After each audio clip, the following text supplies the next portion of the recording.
Hello, my name is Kasper and welcome to my YouTube channel. In this video, I will go through the top 5 tips for beginner developers which literally nobody is teaching. So let's go. Number 1. Use artificial intelligence. It doesn't matter if you want it or not, we live in an AI era. So you can be fired because of not using that or embrace it and learn how to do it properly. The very basic skill is to ask questions properly in ChatGPT window. So let's go to the example. If you want to be really valuable in the job market in the next years, I really recommend you to go dive into OpenAI documentation, see the examples of the prompts, use some prompts, sketch it in the playground, and type in the ChatGPT model. Use GPT-4, it's paid version $20, but 3.5 is free. You can go to the explain code.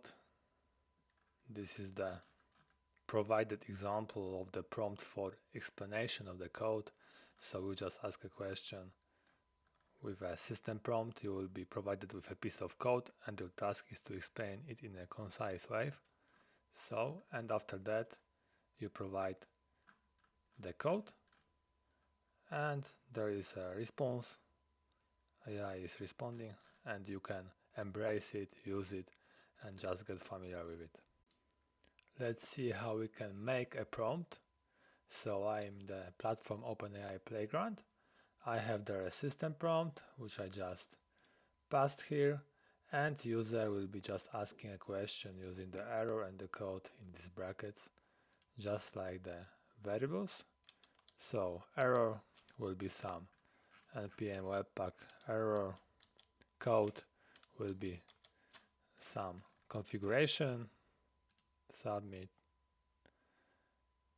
and we can just check if the response is cool. We can change the model so we can get fun, temperature, length, some other parameters, and after getting a question we can modify the system prompt and see if something will change.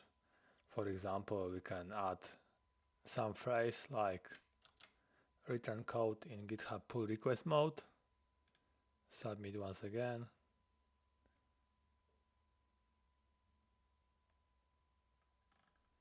and see that nothing happens.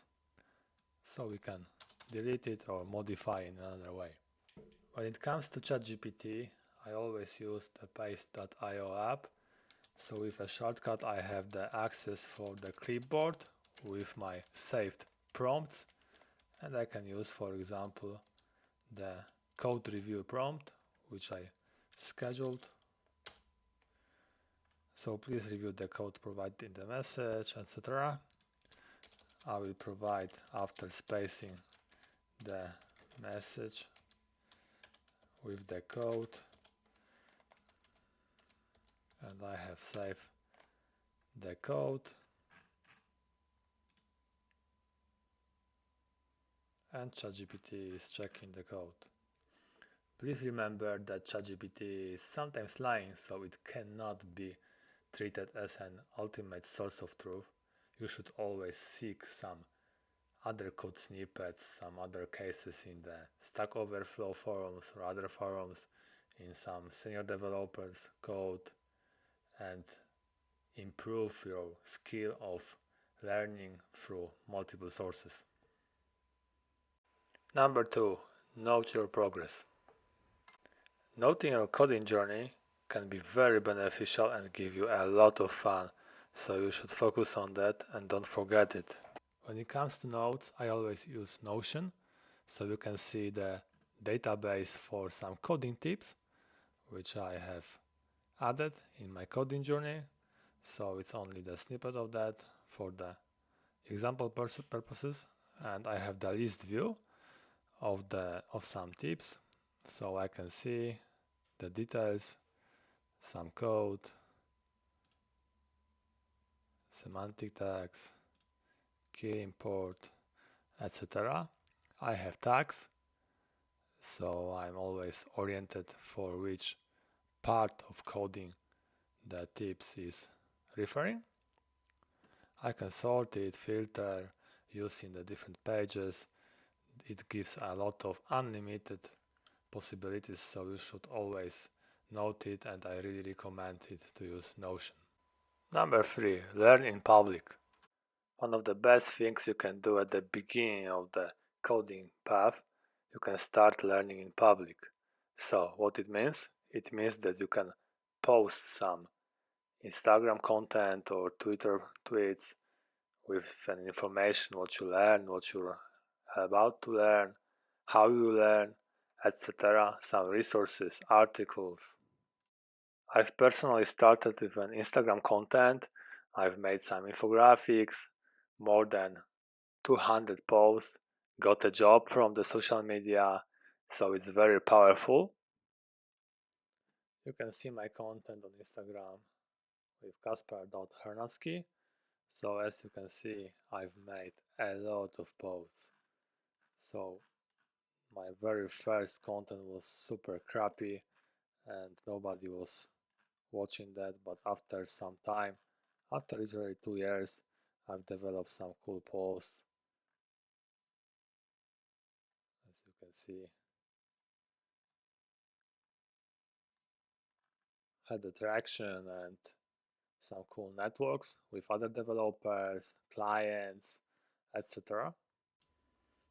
What I also recommend is going to the Twitter, now X, and continue with 100 days of code challenge.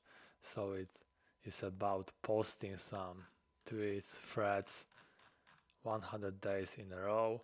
I've completed that with the Web3 challenge and normal coding challenge, web development challenge on Instagram. So you can get some nice traction and also build a community and networkship. Number 4. Deep dive into syntax. When it comes to learning the natural language or coding language, you should always deep dive into the syntax.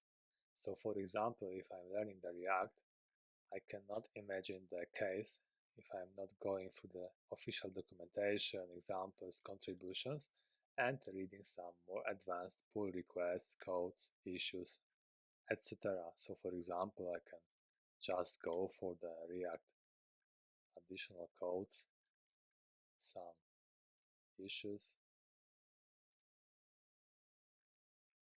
like a morning routine to only check for 5 minutes, 15 minutes, some popular repos, and see how more advanced developers are solving some problems and add code lines.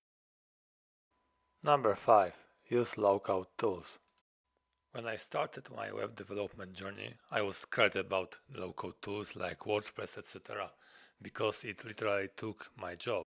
Low-code tools are good and use it, for example, for creating your landing page or newsletter or blog. I love low-code tools, and one of my favorite is Make.com. So basically it works like you create some bubbles which are representing the steps of an automation. For example, in this area I have the bubble for toggle tracker, so it's just initializing the steps, and every time I finish recording tracks from my toggle app, it will save it in Notion. So basically it works like that. Imagine that building in code and Node application, deploying that, you have very simple approach, and of course you learn a lot of coding from this perspective. Low-code tools can also teach you how to use some backend integrations in real life. So imagine that Make.com also requires some structure of the object, some parsings, some HTTP requests you have to define, but in more convenient and easy way. But eventually in the end you will find a way, you will learn the proper approach of making some backend stuff, backend logic, and it will be very beneficial in future learning. Moreover, you will also be able to build some complex application, integrations, deploy stuff, etc. Thank you so much for watching this tutorial. If you liked it, just subscribe and hit the like button. And if you want some cool stuff, cool content, I've recently released a newsletter. You can see my previous posts on Kasper.Hernatsky, and there is a lot of super valuable things, integrations, automations, codes, book of the week, some researches, podcasts, etc. You just go to the page, hit subscribe, and sign to the newsletter. Thank you so much and see you soon.